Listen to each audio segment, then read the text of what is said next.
Bonsoir, c'est la gendarmerie de Milly-la-Forêt qui enquête sur les actes de vandalisme qui ont été constatés il y a 48 ans maintenant autour de la tombe de Claude François dans le cimetière de Danemois.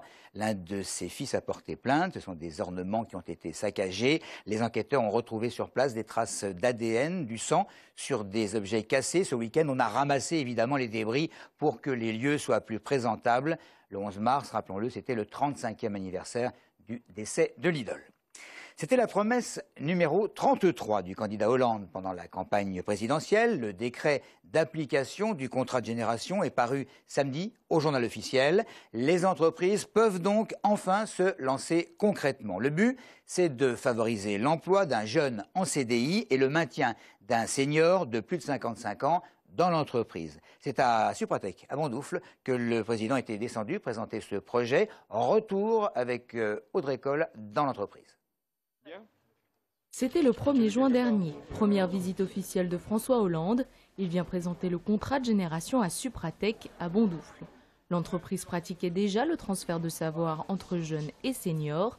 Aujourd'hui, Supratec compte bien profiter des avantages du contrat de génération, mais ne pas pouvoir en signer dans les 6 mois qui suivent une rupture conventionnelle avec un salarié rendent les choses plus complexes. Je trouve ça très contraignant de ne pas pouvoir remplacer un salarié qui part volontairement, en tout cas d'un commun accord avec son employeur, et de ne pas pouvoir le remplacer par le biais du contrat de génération, que ce soit un senior ou un junior. Une aide de 4 000 € par an est versée pendant 3 ans aux entreprises de moins de 300 salariés qui embaucheraient un jeune en CDI et conserveraient en poste un salarié de plus de 57 ans ou embaucheraient un senior de plus de 55 ans. Si certains trouvent que c'est une bonne idée pour favoriser la solidarité entre les générations, les contreparties restent faibles. Il est certain que l'incitation qui est proposée nous paraît quand même faible par rapport pour inciter un chef d'entreprise, notamment d'une entreprise petite, d'une PME, disons de 50 personnes, pour l'inciter précisément à appliquer cette mesure. Pour les entreprises de plus de 300 salariés, pas d'aide prévue et une pénalité financière pour celles qui ne mettraient pas en place de contrat de génération. L'État table sur 80 000 embauches cette année avec cette mesure. On se souvient des salariés de l'usine Lu qui était située aux abords de l'autoroute A6 au niveau de Ris-Orangis. Licenciés entre 2004 et 2005, ils se battent depuis administrativement pour obtenir des dédommagements. Fin 2005, une association avait été créée pour les aider dans leur démarche. Une première vague de 18 personnes avait eu gain de cause. Fin janvier de cette année, 26 autres salariés et représentants du personnel viennent de voir la procédure aboutir. Le Conseil d'État a jugé le licenciement économique sans cause réelle et sérieuse. Les employés ont touché entre 30 000 et 90 000 €, ce qui représente 3 à 5 ans de leur salaire, une somme qui varie en fonction de leur paye de l'époque, leur âge et leur ancienneté chez lui. Aujourd'hui, c'est évidemment avec soulagement que Farid Djitli, le président de l'association de défense de l'emploi chez Ludanone, accueille la nouvelle, la fin d'une longue bataille juridique.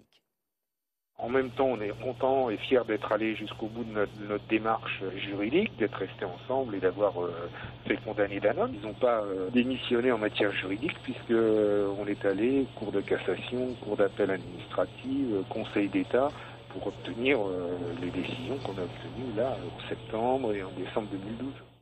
À la suite du verdict du Conseil d'État, une trentaine d'autres salariés licenciés à la même époque ont décidé de se lancer dans des procédures judiciaires. Plus de 400 tonnes de vieux papier récoltés en quelques 4 mois par les habitants de 47 villes du syndicat intercommunal de collecte et traitement des ordures ménagères, c'est-à-dire le SITCOM, une collecte réalisée sous forme de concours. En tête, avec 18 kilos par habitant, la commune de Châtignonville, dont la caisse des écoles devra recevoir ce soir 1 500 € de récompense. Christian Schöttl, le maire de Gendry et le président du SITCOM, se félicite du succès de cette opération, à visée évidemment pédagogique et pratique. Aujourd'hui, les gens ont 2 choix.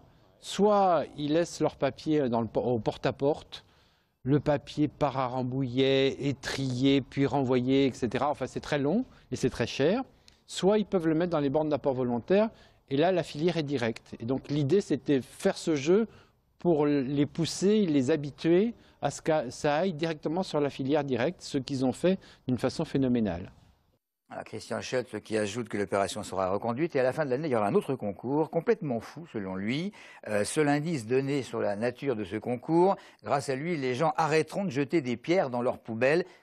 C'est pas très bien de quoi il s'agit. Il vous est peut-être arrivé, c'est pas bien, de faire un geste peu sympathique, vous savez, avec un doigt au volant, ou de commettre une petite incartade sur la route. Eh bien, sachez que la semaine de la courtoisie sur la route vient de débuter. Alors, en espérant qu'ils ne sont pas tombés sur des adeptes du comportement dangereux, Hubert Martin et Benjamin Maton sont allés demander à quelques Essonniens d'être francs sur la question. La courtoisie, moi je trouve que c'est nécessaire parce qu'on n'est pas tout le temps à l'heure. Donc si c'est possible de faire passer quelqu'un et attendre 2 minutes après, moi je trouve pas ça mal. J'aimerais bien. C'est être aimable et la politesse, priorité à droite. Agréable avec conduire doucement, voilà. La courtoisie au volant, je sais pas, j'ai pas mon permis. C'est bien, il faut être courtois au volant, je trouve, pour être aimable vis-à-vis des gens, simplement. Les gens ne savent plus ce que c'est. C'est respecter l'autre et respecter soi-même. Et faire attention à l'autre et attention à soi-même. D'être poli, d'être gentil, de penser, de pas faire ce qu'on n'aimerait pas qu'on nous fasse. Respecter le code, ne pas s'insulter, essayer de rester courtois, tout simplement, voilà. Se conduire comme moi. Le sourire, éviter les insultes, respecter le code de la route. Ça n'existe plus. Laisser passer les gens, par exemple là, 1 sur 2 si on est bouché, et puis être poli et pas s'énerver. Un petit geste gentil sur la route alors que les gens sont stressés, j'ai envie de dire. Ne pas s'énerver quand on rencontre quelqu'un qui justement n'est pas courtois. Ne pas injurier les autres automobilistes qui sont devant nous parce que eux, forcément, c'est eux qui font les bêtises et pas nous. Lui, je l'ai reconnu. Les déplacements des malvoyants à présent, facilités à plusieurs carrefours de Paris-Vieilly-Poste, de Juvisy et d'Athis-Mons. Il s'agit de plusieurs dizaines de passages piétons parlants. Ils sont munis d'un module qui permet aux personnes handicapées de l'activer grâce à une télécommande lorsqu'elles sont évidemment toutes proches et alors un message sonore retentit. L'évacuation des Roms de Villabé pourrait bien se faire cette semaine, peut-être demain ou après-demain. Jeudi dernier, plusieurs centaines de personnes ont été prévenues grâce à un arrêté qui a été déposé aux familles, un arrêté municipal basé sur l'occupation illégale du terrain et les conditions déplorables dans lesquelles 300 à 400 personnes vivent depuis maintenant 5 ans dans ce bidonville. Pour terminer, un coup de projecteur sur le club de foot de Viry, mal classé en CFA. Les footballeurs vont tenter de se maintenir quand même à ce niveau. Et selon Éric Coutard, la situation serait difficile, mais pas encore tout à fait critique. Saison compliquée pour le S Viry en CFA. Les Essonniens occupaient ces dernières semaines une peu glorieuse dernière place du championnat avant un succès face à Saint-Malo. Avec un match en retard sur leur concurrent direct pour le maintien, les Castelvirois peuvent encore espérer éviter les 5 dernières places du championnat qui seraient synonymes de relégation en CFA 2. Le mois de mars sera décisif. Si on gagne tous les matchs à la maison, on peut arriver au total 78 points. 78 points, on pense que ça sera la limite à la 13-14e place. Donc voilà, l'espoir est là. Si on perd un match à la maison, il faudra chercher à l'extérieur les points. Donc, le groupe vit bien. Tous les blessés sont revenus, tous les suspendus sont revenus. Donc maintenant, faut plus qu'on se cache.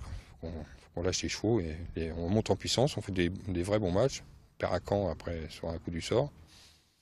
On va voir. Là, le mois de mars va être décisif. Les Castelvirois remontent au classement après leur match nul 0-0 ce week-end sur le terrain du Stade Bordelais. Le maintien est toujours possible. Voilà, dernière info, c'est ce soir, au cours d'un conseil municipal, que sera désignée la successeur de Nathalie Kosciusko-Morizet. Mais ça, nous en parlerons évidemment demain, exactement à la même heure. Merci de votre fidélité.